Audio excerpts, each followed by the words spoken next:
अब देखें जी, ये है जलसा गाह।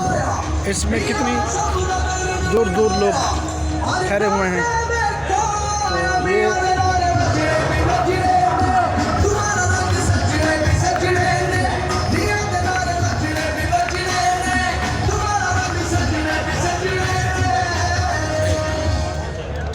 तो ये देखें जी, ये जलसा हो रहा है।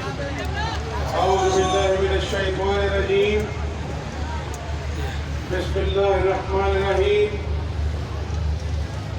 मियां मुजीबुर रहमान साहब, चौधरी नूरुल हसन तनवीर साहब,